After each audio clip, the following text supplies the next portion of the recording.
For those of you who don't know me, my name is Sanjay Iyer. I'm a movement disorders neurologist. I've been here in Charlotte for a little over, I guess, about 15 years, and joined the Memory Center Charlotte about 2 years ago, and now we are known as Memory and Movement Charlotte. In my practice, I focus predominantly on Parkinson's disease, although I do see a lot of other movement disorders. When I was asked to be part of this session, the question was, can I think of a caregiver who I would like to partner with? And, it took me about 2 seconds to think about my friend, Roy Weinberger. It's a pleasure to be doing this with you, Roy. I met Roy and his wife, Wendy. Gosh, it's been about 10 years now. They were in the process of moving here from Georgia, where I grew up, and which is why I'm wearing my Atlanta Braves jersey today for Spirit Day. Go Braves! We're doing Spirit Week. We're doing Spirit Week in our office this week, so it's kind of fun. So we do some silly things, but it makes it fun. But I met them as they were deciding to move here from Georgia. Their daughter lives here in the area, and when they were looking around for Parkinson's care, they came across my name, and we had sort of an instant connection just with our background in Georgia. And Wendy, who we unfortunately lost around Christmas time last year, was an amazing lady. Roy will tell you all about her, but what really struck me about Roy is how he so advocated for her. He had a knack for not only learning about the disease state, but the medications and how to sort of do certain things, but he would always come back to me with a lot of good data. He would write down, what time did we take the medication? When did these side effects or good effects start? All the things that really help me make better medical decisions. And those are the kinds of things that I want all of our patients and loved ones to be able to do, because that helps us take better care of you. And Roy, I've definitely have admired the way you took care of Wendy, how you advocated for her, and would just like for you to introduce yourself, tell us a little bit about you and a little bit about Wendy, and then we'll kind of get into the program. Okay, well, thank you very much, Dr. Iyer. My name is Roy Weinberger. My wife, Wendy, was diagnosed with Parkinson's, I think about 12 years ago, maybe, 12, 10, doesn't really matter at this point, but about 12 years ago. And she and I, along with Dr. Iyer, pretty much took the entire journey together. As Dr. Iyer said, Wendy passed suddenly last December. The medical diagnosis was a brain aneurysm, but I think that the never-ending stress on her body due to Parkinson's was a major contributor. In any event, for the first 5 years after the diagnosis, the meds worked perfectly, which I think is, as I understand, is fairly typical. No side effects to speak of, and no one even really knew that she had the disease. Unfortunately, then the meds stopped working so well. We spent the next few years changing meds or tweaking them, and Wendy experienced, side effects like nausea and alternating hot and cold episodes. We did finally find a workable balance with the meds, but meanwhile, the disease seemed to be progressing. She had serious balance and other issues, and on her own, fortunately, she decided to stop driving. On the other hand, we found some new outlets, of which I'd highlight Rock Steady Boxing, great both for the exercise and for the camaraderie to try and keep moving forward. As I said before, it all ended suddenly last year. A few months later, Dr. Iyer and I asked if I might be interested in working with the already established caregiver support group of MMC to share my experiences. I was happy to do so, and here we are. I'm sure I'll refer to Wendy a little bit further in an answer to various questions, but I think we'll stop there in terms of an introduction. Thank you, Roy. Again, my pleasure and my privilege to be doing this with you. I thought I'd give just a very, very short overview of Parkinson's disease. What is it? Parkinson's is a condition that causes what I call visible symptoms and also invisible symptoms. The visible ones relate to movement, or what we call the motor symptoms. We sometimes see tremors or shaking of the limbs. The movements can become slower, stiffer. We often see trouble with walking, shuffling of gait. Those are most of the visible symptoms that people will recognize, but there's also a whole host of invisible symptoms or non-motor symptoms that we talk about that sometimes are even more disabling. These can be things like anxiety and depression, blood pressure fluctuations can be really problematic, constipation. We see sleep disorders. A lot of different things can kind of pop up. But, as we kind of think through what all the signs and symptoms are, I try to review a lot of this with, with my patients and their care partners is sort of the term I prefer. Because what a lot of folks will see is that, different things happen, different symptoms occur.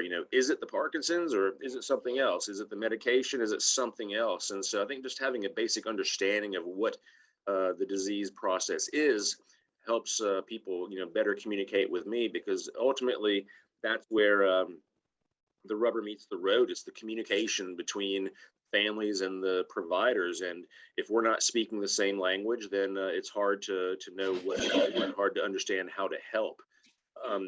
When we think about the treatment for Parkinson's, for the movement related symptoms, dopamine replacement in the form of typically levodopa is the mainstay of treatment.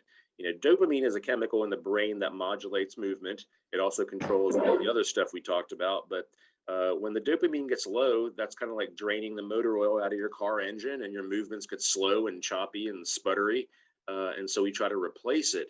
Now, the things that become important are, when you take your dose, how long does it take to kick in?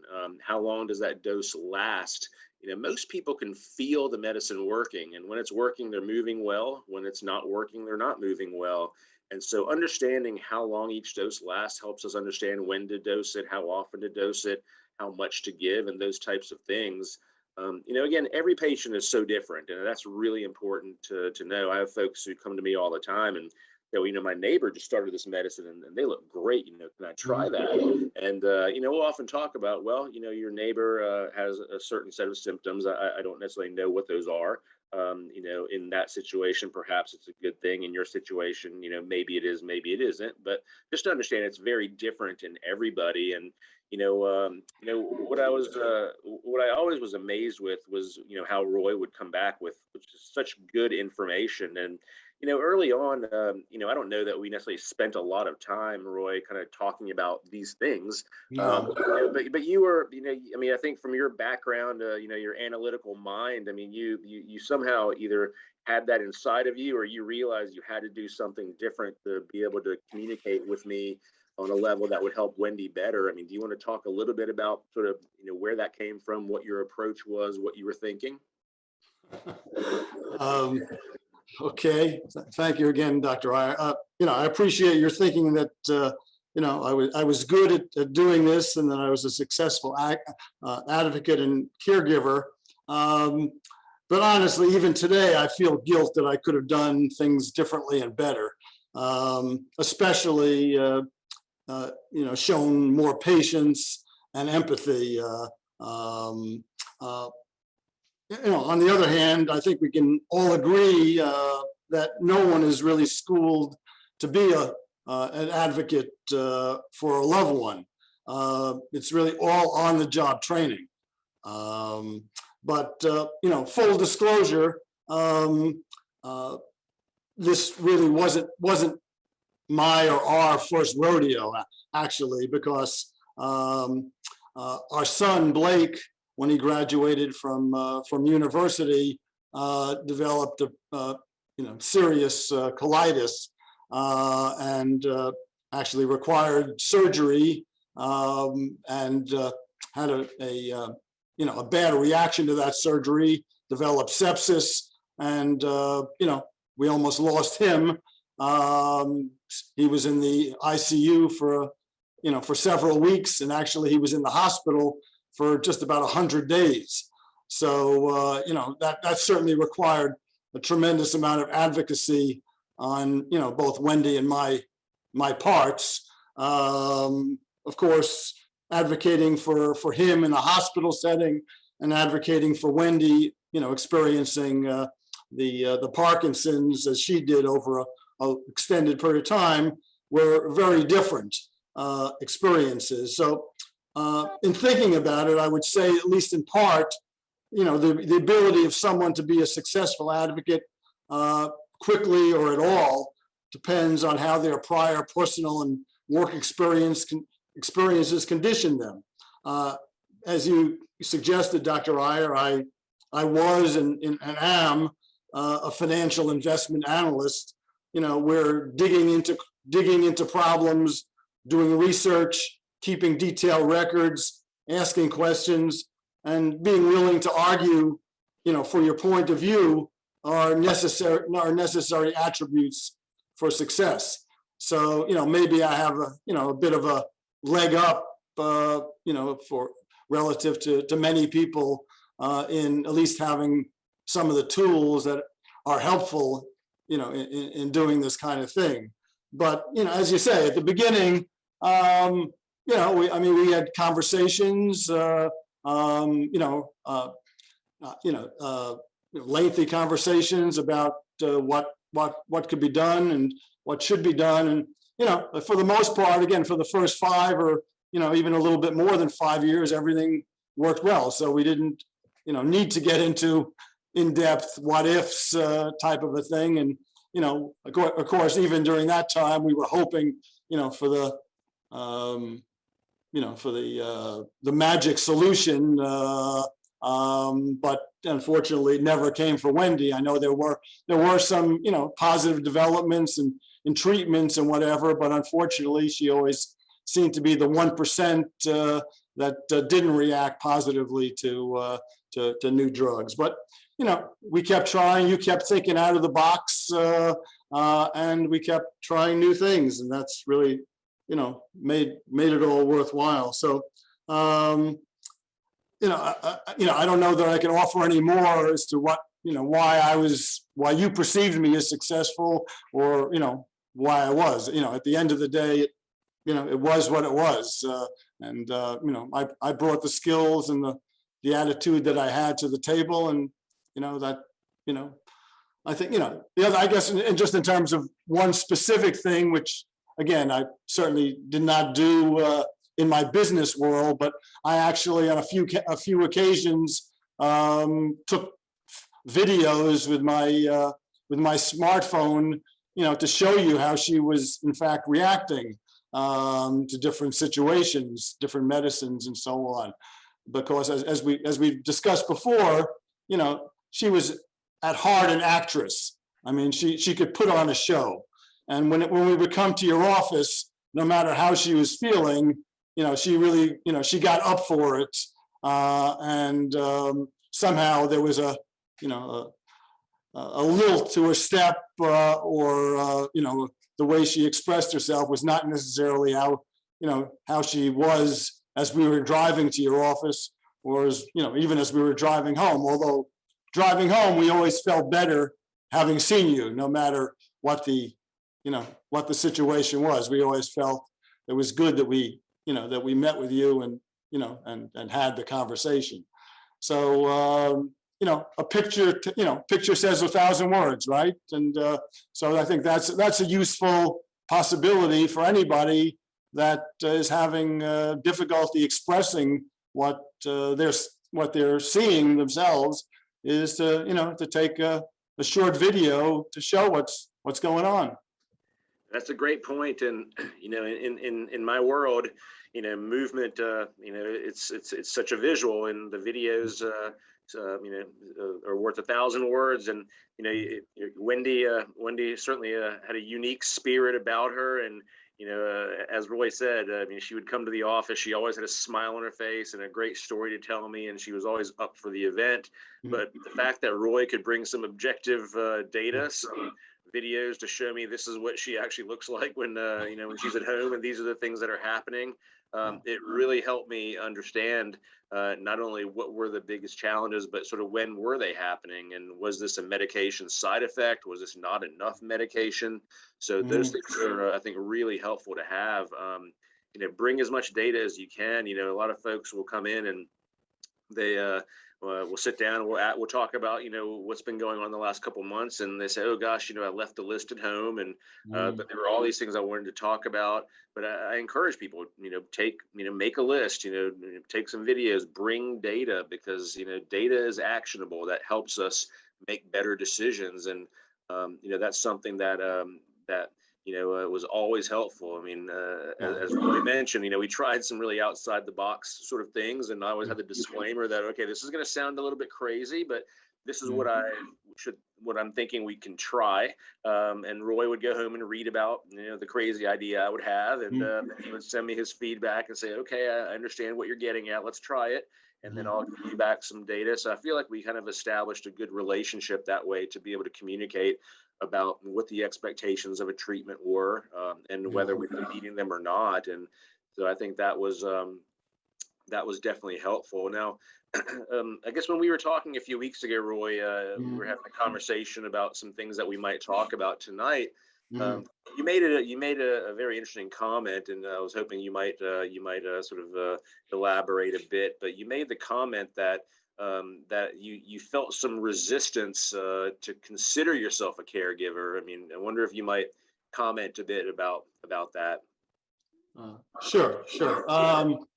Yeah. So rightly or wrongly, I had always thought, in the back of my mind, that once a person became a caregiver, it was pretty much a permanent assignment.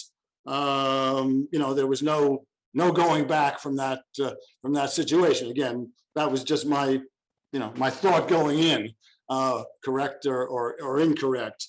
And honestly, also, for a very long time, I held out hope against hope that with the proper medicines, the proper therapies, or whatever, we'd be able to go back to the way things used to be. In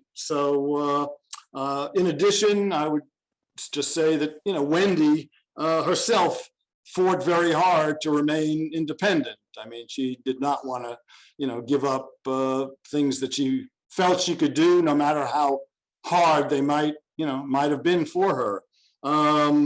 But, in the end, basically, I had to accept some, hard realities. And so, at some point, I accepted it and stopped resisting it, and I guess you could say embraced it. Not that I didn't embrace it even while I was resisting it. I was still doing what I felt needed to be done. But again, hope springs eternal until it doesn't. One thing that Dr. Edwards often talks about is the concept of the stages of caregiving, the stages that caregivers go through. One thing that we want to start to focus a little bit more on are the things where, in your situation, Roy, where we lost Wendy last year, and there's a certain period of time that you have to go through, the mourning period, trying to figure yourself out, figure out what the rest of your life is going to be about, finding purpose, giving back. You've been very generous in participating in a lot of our caregiver support groups and strategies, and being a resource for us. I wonder if you might comment a bit about your thoughts. How did you sort of, pull yourself up by your bootstraps and say, I'm ready to start, getting myself out there again. I'm ready to start trying to give back. I want to take maybe perhaps some of the things that I learned and pass those on to others so they may be a little more successful. But would love to kind of hear your perspective on the things you're doing and how you got to that point. Okay, sure. I guess, I mean, I'm happy to do that, but again, as you sort of prefaced it, and I think it has to be repeated, is that everyone, no matter whether your loved one's death is sudden, out of the blue, or a long illness, where you can see it coming, it's just a matter of when. In either of those situations, it's still a shock, and the grief has to be dealt with. And the way any particular person handles that grief, can't necessarily be anticipated. So each person's ability to take so-called next steps, is very different. So, turning it back to me, what have I realized about my own situation? And what am I doing about it? The first thing, that I, again, have to point out, which hopefully, most people have, but I know they don't, is that I'm very fortunate to have a loving daughter, a son-in-law, and 2 grandchildren living just down the street, 7 houses away. So, that's tough to beat when you're trying to, have a feeling of support. I have also have a caring son, daughter-in-law, and 2 additional grandchildren. One of whom is just about 3 weeks old now, living just outside Atlanta. That I have seen and have the ability to see quite regularly. So again, with those. With those capacities, that gives me a leg up, really, I think, in terms of dealing with my situation. I also have, a few close friends. I'd say not that many, but a few. So the question is, what am I missing? Basically, you realize after being married 50 years, but you don't have to be married 50 years for the same situation to be true. Basically 90+% of the people I know well or casually are couples, so I'd say at least subtly, those relationships have changed. There are, I'm sure, various reasons for that, but somebody was saying to me last week, that many people, especially those that you're casually friends with, maybe you've gone out to dinner with or gone to the shows or whatever it is, are uncomfortable knowing how to deal with you, what's the right thing to say, whatever it might be. But I mean, even if you do maintain, relationships with those people, again, it's a different situation than it was before. Bottom line then, my new reality is different, and I felt and feel a need to find my own path.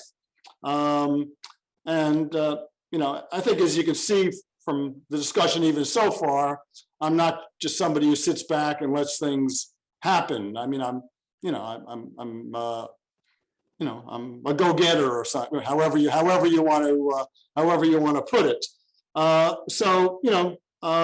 Basically, I'm willing to put myself out there to have new experiences, to volunteer, as I am with the MMC and other groups as well.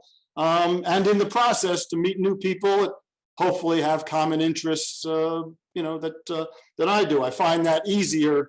For example, the things that I'm, involved with are, well, since we have had such good weather here for the last number of months, they're mostly outdoor activities, and also because of COVID as well. So hiking, kayaking, golf, those sorts of activities are ones that I'm, either interested in or have been doing. And, I'm finding new ways to meet people doing those things.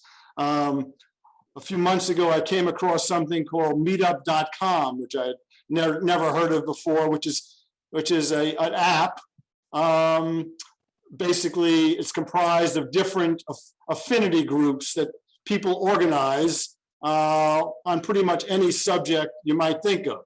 Just here in the Charlotte area, there are literally hundreds upon hundreds of these groups. Whether they be for sports activities, for playing board games, for writers groups, for widows and widowers, for pretty much anything you can think of, or and if it's not there, you can set it up yourself if you want to. Just through this app, you can create a group, and most of them are free. Those that do charge something usually have a period of a trial period of 30 days or whatever, and you can join then, usually for like $10 a year.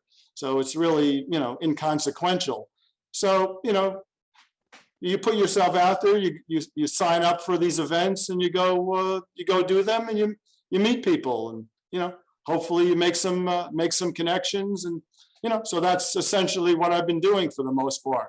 Also, just in terms of the hiking, I live in Fort Mill, and I don't know how many people out there on the call know anything about Fort Mill, but basically the crown jewel of Fort Mill is the Ann Springs Close Greenway, which is like 2,000 plus acres of hiking, biking, and equestrian trails, amphitheaters, dog park. I mean, it goes on and on. And they have a hiking club that puts on maybe 15 plus hikes a month. Just, find out where they are, and you go meet them, and you go hiking, and you meet people that way as well. And if you do, then you might, see those people privately to go on hikes or do other activities as well. Volunteering is the same thing. You find, something that you're interested in, like, MMC for me, or after the COVID shots became available and I had both of my shots, I started volunteering at the mass vaccination clinic down in Rock Hill here, until they closed because there was no need for the venue anymore. So, it's basically putting yourself out there, either as I described, or, through groups that you're members of, religious groups, is certainly a good way to go. Certainly some of my good friends and new, and acquaintances, I've deepened those through, the religious practice that I have. And, so you just got to find your own way and be willing to put yourself out there. Years ago, I remember my college roommate's father's wife passed away, and through his church, not at his church, but through his church, he started going to polka dances, and he met his next wife there. So there are many different ways to approach it, but you have to be willing to put yourself out there. There's no alternative to that. Well, Roy, thank you. Thank you so much for sharing. I think one last story that I'll share before I hand it back over to Boyd, and then we can get into some Q&A. And I know, Janet, you want to talk a little bit about Southminster.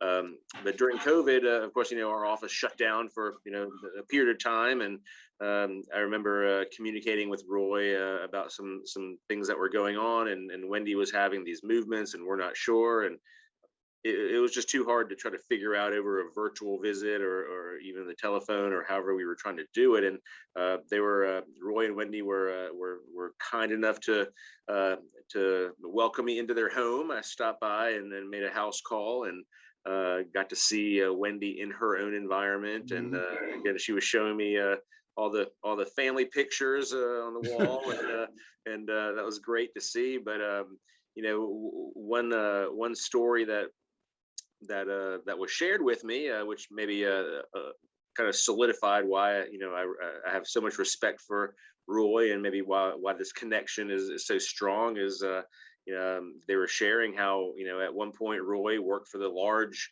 the large firm with all the, with all the stability and all the protections and whatnot, but he felt like he wasn't getting the personal touch that he wanted with his clients. And he made a big leap of faith, and he left the big firm and went out on his own. And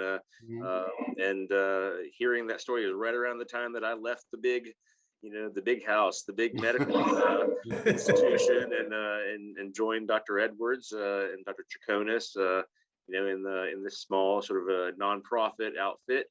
And it was a sort of a nice parallel, but it was really interesting to hear Wendy's perspective on that. And I was fortunate to have had the same level of support that Wendy gave Roy at that time from my wife Jennifer, and so that was another parallel that was there. But again, just loved being able to help serve Wendy. She was an amazing woman, and Roy, you did an amazing job advocating for her. So thank you. At this point, Boyd, I'll hand it back over to you, and we'll kind of get through the rest of the program into the Q&A. And I see a lot of familiar folks on here, and if you don't have questions, I might call on you because I can see you.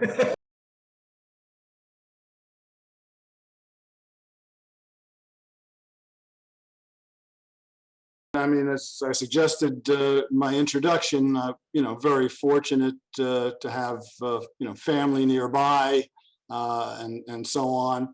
I was able to get out a couple of times a week to play golf with the senior group and occasionally for other things as well, because my daughter was around. She also had an au pair at the time that we were able to to call upon.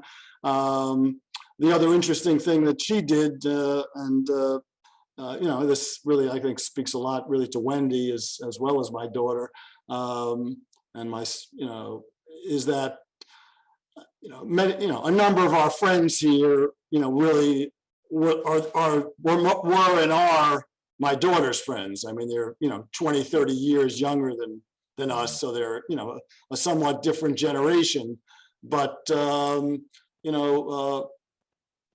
the women particularly, but, the couples as well, just love to talk to Wendy and so on.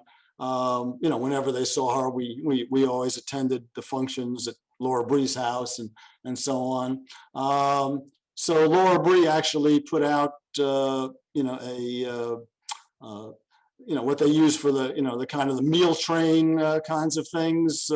People can sign up to bring meals to people who, were in different situations.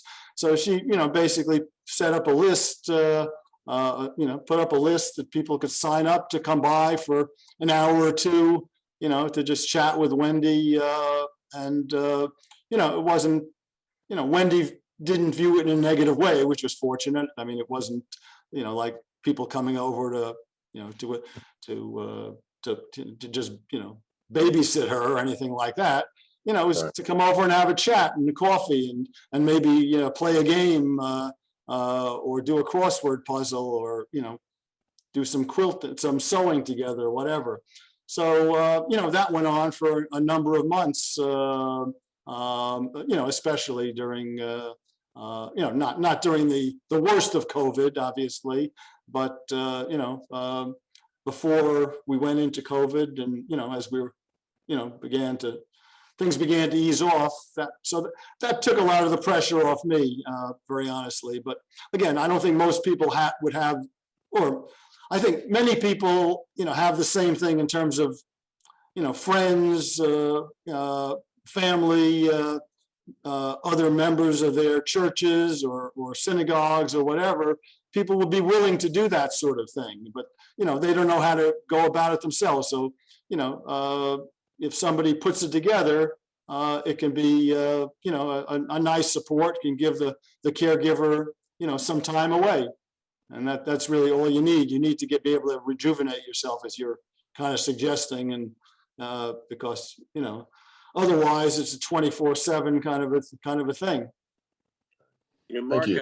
that's a great question, and this is part of what we like to do at Memory and Movement Charlotte is what we call a care plan visit, and this is somewhat new to my side of the practice. This is something that's always been done on the memory side of the practice, but a care plan visit is actually a visit with the caregiver, the care partner, if you will.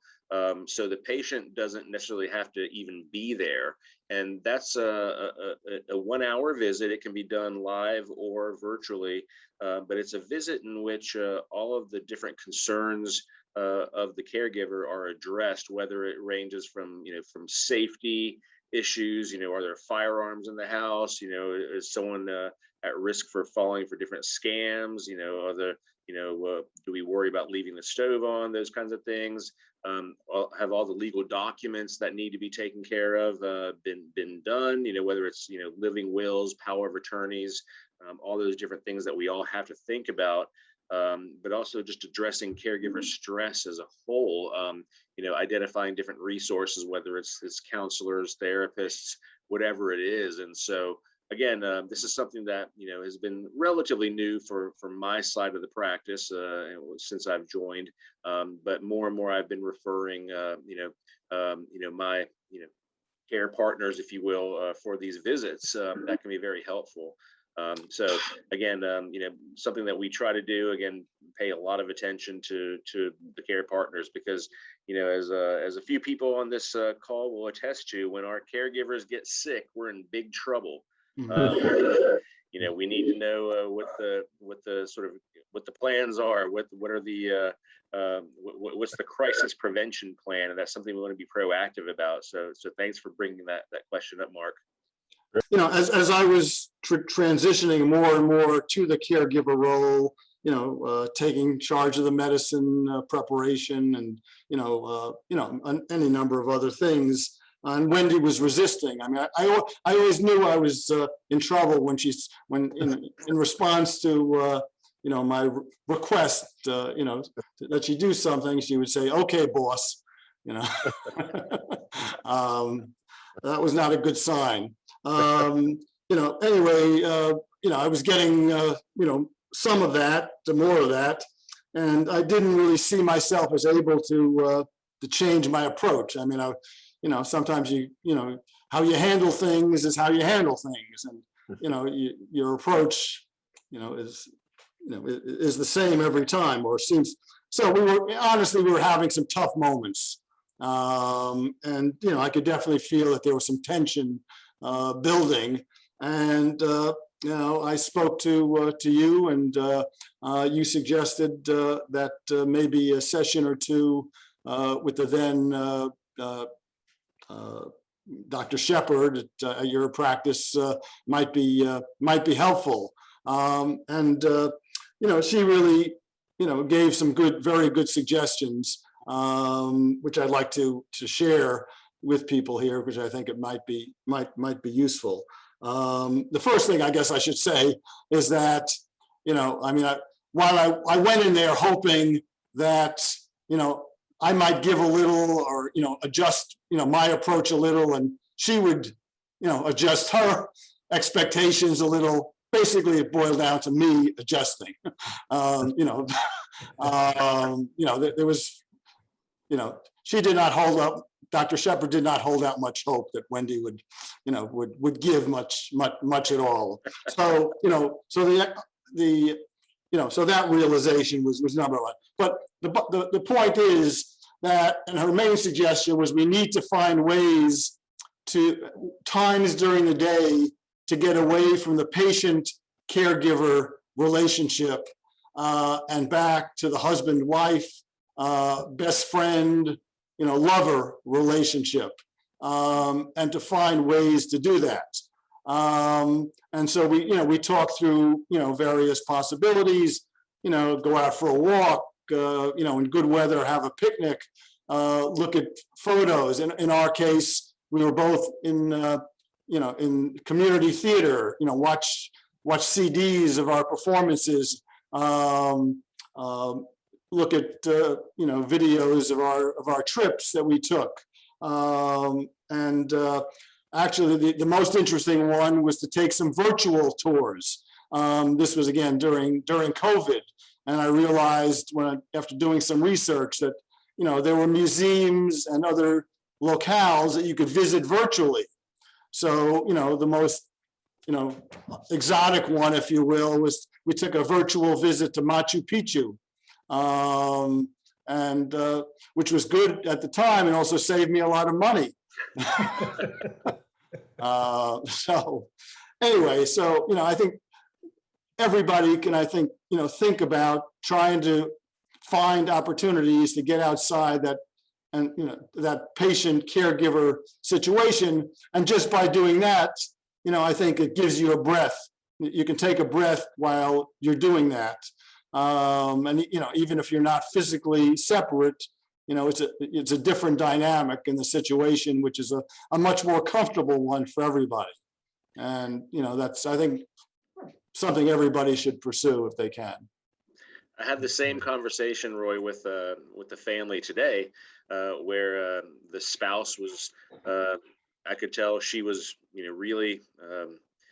really overwhelmed with, what she was trying to accomplish and what she was trying to do. And I said, why don't we try getting a little bit of help at home? Let's find a good caregiver who can come in for a few hours every day to do certain things. And she felt like, well, that was admitting defeat. And I said, no, this is, if you have someone who comes in and, does the bath, gets him ready for the day and does a few chores around the house, and then you can come in and you can be his wife again, that goes a long way. And so thinking through, how do you take a break from that caregiver patient relationship and get back to being, husband and wife and best friend, or, whatever the relationship is. So I think that was a great point.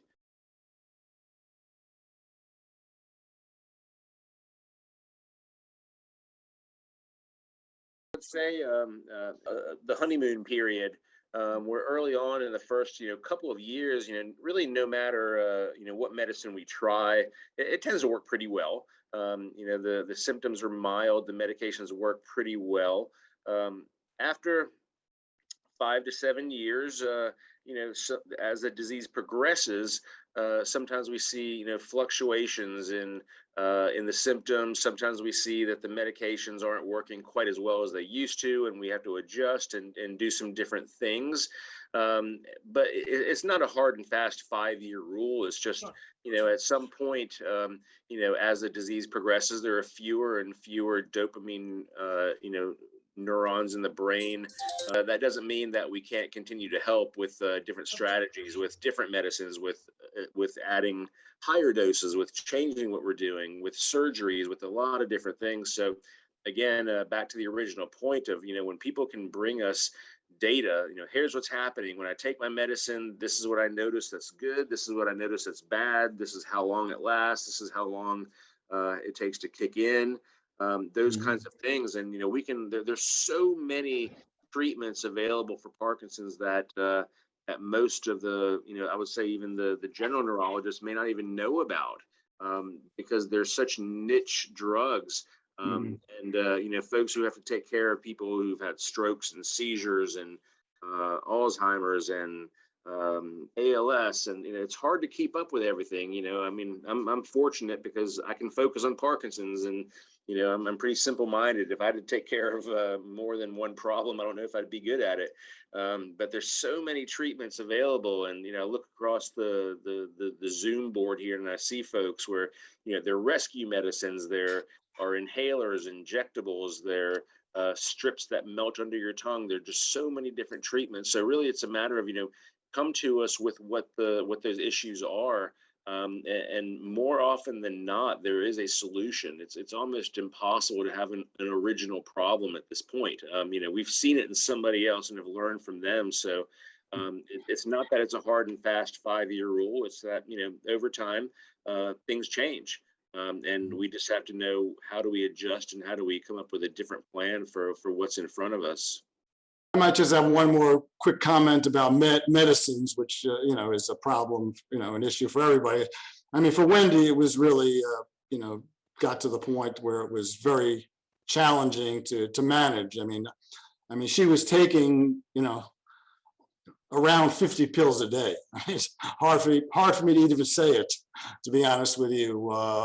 Most of those, the majority were direct Parkinson's, pills, and then there were, a whole bunch of other things as well. And we tried for a period of time to work with, I forget what they're called now, but basically the service where they prepackage the medicines, by day, by dose, and so on and so forth. And on the face of it, it sounds great, but we were honestly, disappointed in how it turned out. Number one, because some of the medicines couldn't be part of the program for whatever reason, so we, still had to put those, into the into the pill pack, the pill cases every day. And then whenever you wanted to make a change, even minor changes, they'd have to go back to the doctor and get his approval to do the simplest thing. If we wanted to change the timing of the dose an hour, and to separate medicines, it had to go back and forth. So, obviously people who are in a simpler situation than we were, it might be helpful, but, our experience was not great with it. So ultimately we had every day, we put her daily medicines in one, pill container, and we had, 7 a week, 7 of those for every week. So it was quite the process, but we worked it out, and sometimes we did it together, which was a good thing as well. So you make work what you can.